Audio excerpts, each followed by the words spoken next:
Relationnellement Vôtre, un podcast pour votre épanouissement relationnel qui tient compte de vos dimensions physiques, psychologiques et spirituelles. Hello, on se retrouve pour le 51e épisode de Relationnellement Vôtre. Il y a beaucoup à dire sur les relations professionnelles et je vous propose donc une série d'épisodes axés sur ce type de relation qui joue une grande place dans notre vie vu le nombre d'heures qu'on passe au travail. Si je vous parle de personnalités difficiles à votre travail, avez-vous une ou plusieurs personnes en tête ? Vous avez probablement déjà travaillé avec quelqu'un dont le mode de fonctionnement génère tensions, conflits et embrouilles en tout genre. Ou peut-être que vous vous êtes retrouvé à assumer malgré vous les conséquences des dysfonctionnements d'un collègue, d'une collègue, d'un subordonné ou d'un supérieur hiérarchique. Il y a une différence entre les comportements dysfonctionnels que monsieur et madame tout le monde peuvent adopter de temps à autre et ceux des personnalités dites difficiles dont c'est le mode de fonctionnement au quotidien. Nous sommes tous susceptibles d'adopter à un moment ou à un autre des comportements plus ou moins dysfonctionnels au travail en fonction des situations et de notre parcours de vie.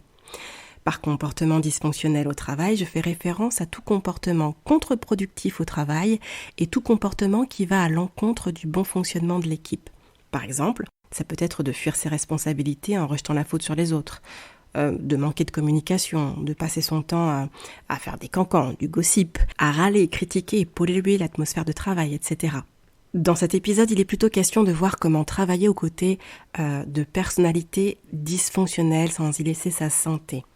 Et donc, afin de mieux comprendre ce qu'est une personnalité dysfonctionnelle, je vous propose de voir dans un premier temps ce qu'est la personnalité. Le psychiatre Christophe André définit la personnalité comme l'ensemble des traits psychologiques, émotionnels et comportementaux qui nous rendent uniques et différents des autres. Donc quand on parle d'une personne qui manque de personnalité, ça signifie qu'elle se différencie peu ou pas des autres.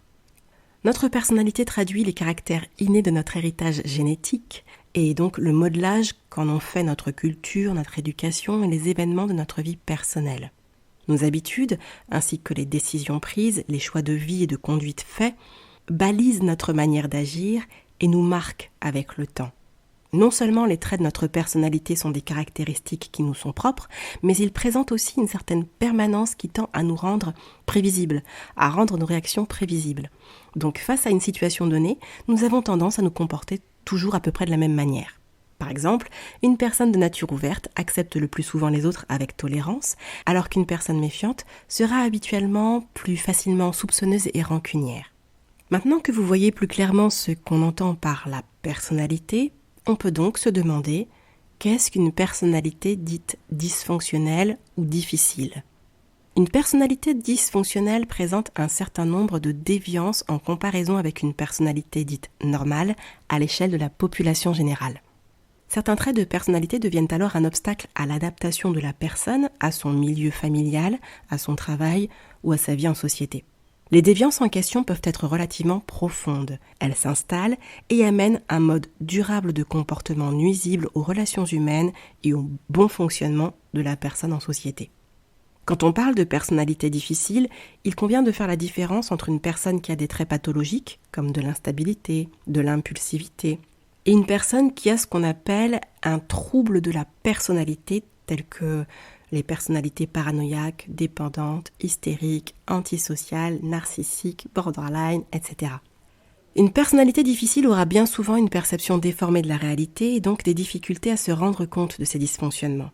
Il peut donc être stressant, agaçant, voire même épuisant de subir ces dysfonctionnements quotidiennement au travail. Il y a un livre très intéressant de Gary Chapman, auteur dont vous avez probablement déjà entendu parler avec les 5 langages de l'amour. Et donc ce livre, il l'a coécrit avec le psychologue Paul White. Le titre, c'est « Travail infernal, comment survivre avec des personnes difficiles ». Si vous souhaitez le lire, je vous en prie. En tout cas, de mon côté, je vous propose de vous faire un condensé de 6 clés bien utiles pour travailler avec des personnes dites difficiles sans y laisser votre santé. Face au comportement dysfonctionnel d'une personne dans le cadre du travail, nous pouvons avoir différents types de réponses. Comme je vous le disais il y a quelques instants, bien que n'ayant pas forcément tous des troubles de la personnalité, heureusement, nous sommes toutefois tous susceptibles d'avoir des comportements dysfonctionnels à un moment ou à un autre. Donc, un type de réponse face au comportement d'une personne difficile, c'est justement d'adopter un comportement dysfonctionnel.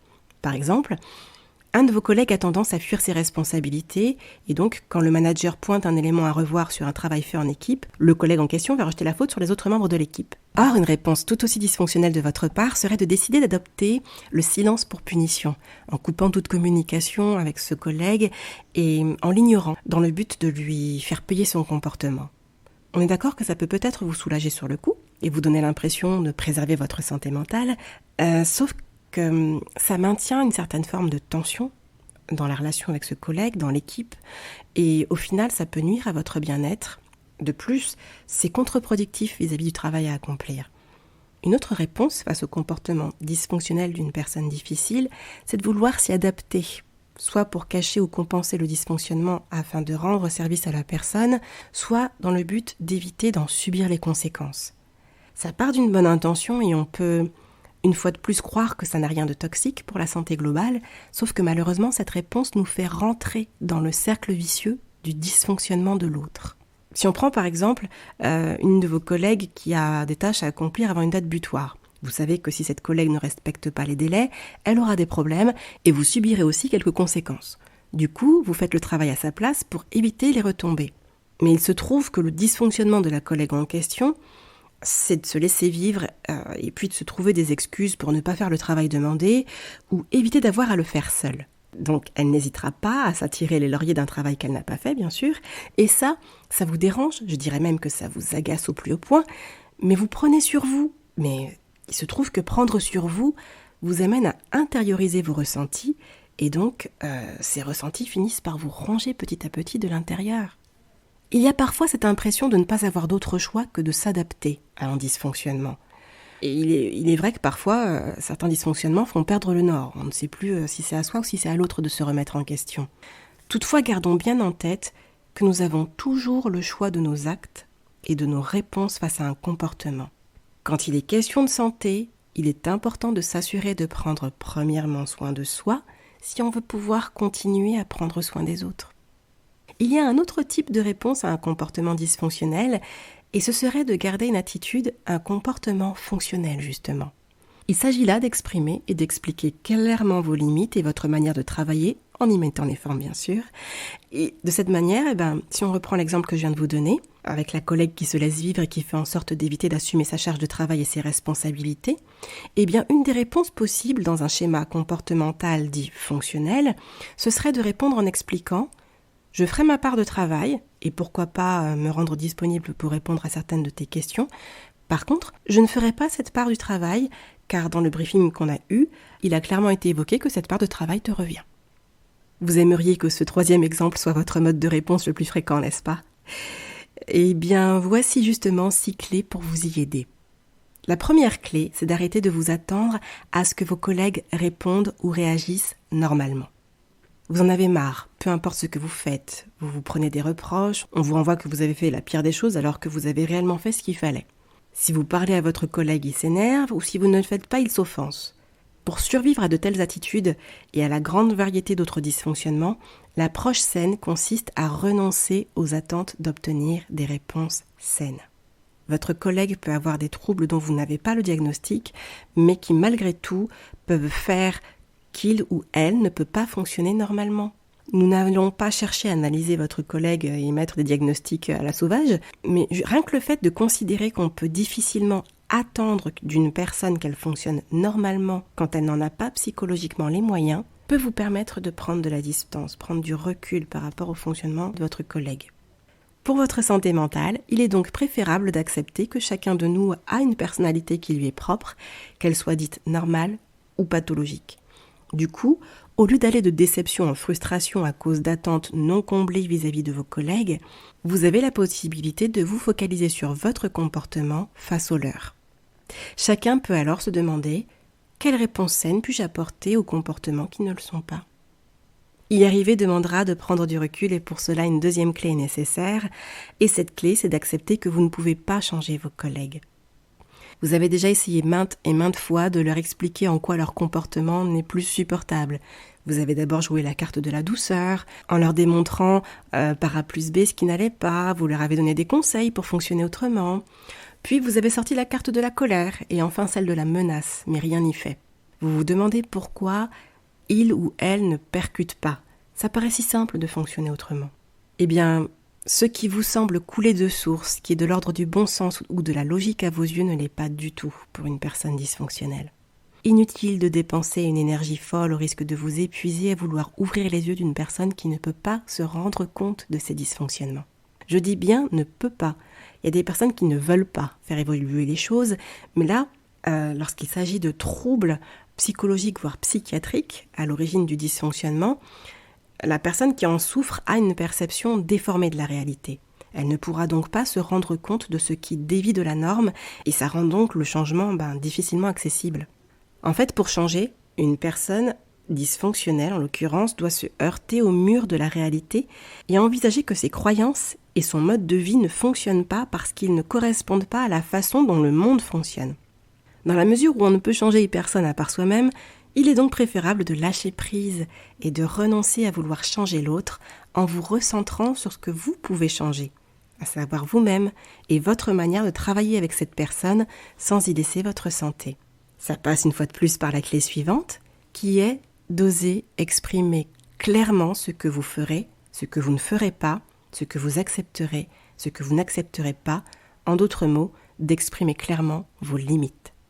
C'est indispensable pour protéger votre santé mentale au contact d'une personne dysfonctionnelle. Vous serez exposé à tout un tas de réactions de colère et de frustration, et c'est ok. C'est vrai que c'est pas agréable à vivre, mais pourtant, c'est votre capacité à rester ferme qui sera la clé pour garder un comportement fonctionnel et sain. Ce n'est pas évident, toutefois gardons en tête que céder aux demandes d'une personne dysfonctionnelle renforce ces schémas dysfonctionnels.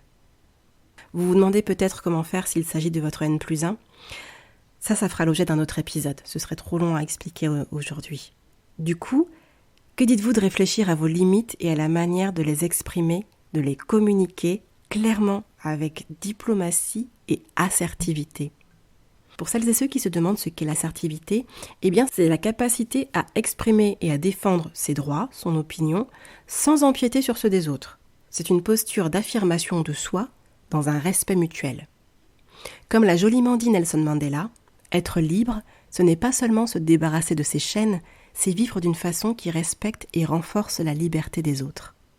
D'ailleurs, une vidéo sur l'assertivité sera publiée prochainement sur la chaîne YouTube de Relationnellement Vôtre, donc pensez à vous abonner pour en être averti. Et il y a aussi une vidéo, une petite capsule d'une dizaine de minutes publiée en septembre 2022, intitulée « Comment exprimer mes limites dans le cadre professionnel » qui peut éventuellement vous aider. Une fois que les limites sont clairement posées avec diplomatie et assertivité, une 4e clé sera nécessaire pour les maintenir malgré des tentatives de déstabilisation de votre entourage professionnel. La clé en question, c'est de refuser la fausse culpabilité. Il n'y a pas de surprise si je vous dis que vous risquez d'être accusé de ne pas en faire assez, de recevoir des reproches, et même qu'on rejette la faute sur vous, même si tout ce que vous pouviez faire était de limiter les dégâts. Rejeter la faute sur l'autre est un des traits caractéristiques d'une personnalité dysfonctionnelle. Je ne dis pas que dès qu'une personne rejette la faute sur vous, c'est qu'elle a une personnalité dysfonctionnelle. Je dis juste que toutes les personnalités dysfonctionnelles ont pour point commun de rejeter la faute sur les autres. C'est bon de le savoir et de l'accepter afin de prendre du recul et de refuser d'assumer une responsabilité qui ne vous revient pas, et encore moins une culpabilité qui n'a pas lieu d'être. Chacun est responsable de ses choix et de ses actes, qu'on accepte de les assumer ou pas. Vous ne pouvez être coupable que d'avoir mal agi. Or, il n'y a rien de mal à fonctionner sainement, et donc à refuser d'entrer dans les schémas dysfonctionnels des autres, n'est-ce pas ? Ensuite, une 5e clé est d'accepter qu'il n'y a rien de personnel au comportement et aux réactions de ces personnes dysfonctionnelles dans votre milieu professionnel. Je le répète, les dysfonctionnements sont liés à des troubles psychologiques, voire même psychiatriques. Donc, à moins d'être au contact d'une personnalité perverse, qui est aussi une personnalité dysfonctionnelle, soit dit en passant, vos collègues n'ont pas de raison de vous vouloir du mal. Une personnalité dysfonctionnelle est profondément égocentrée. Donc, son mode de fonctionnement va avoir pour but de contribuer à son confort, son bien-être, à son plaisir, sa progression dans l'entreprise, son image vis-à-vis des autres, et tout ça en fonction de sa perception de la réalité qui n'est pas du tout la même que la vôtre. Vous en subissez probablement les conséquences, c'est indéniable, et je ne veux surtout pas le minimiser. Toutefois, ce n'est pas directement lié à vous ou ce n'est pas directement contre vous. J'avoue, c'est pas évident de prendre de la distance quand on vit quotidiennement des reproches, des piques et des injustices. Donc, pour votre bien-être et votre équilibre, Il peut être utile d'avoir en tête que votre collègue difficile a une lecture des situations et des interactions qui est biaisée, déformée.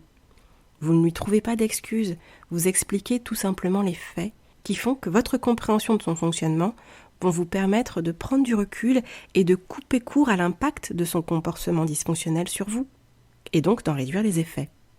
Ce n'est vraiment pas personnel, ce n'est vraiment pas contre vous, je le rappelle.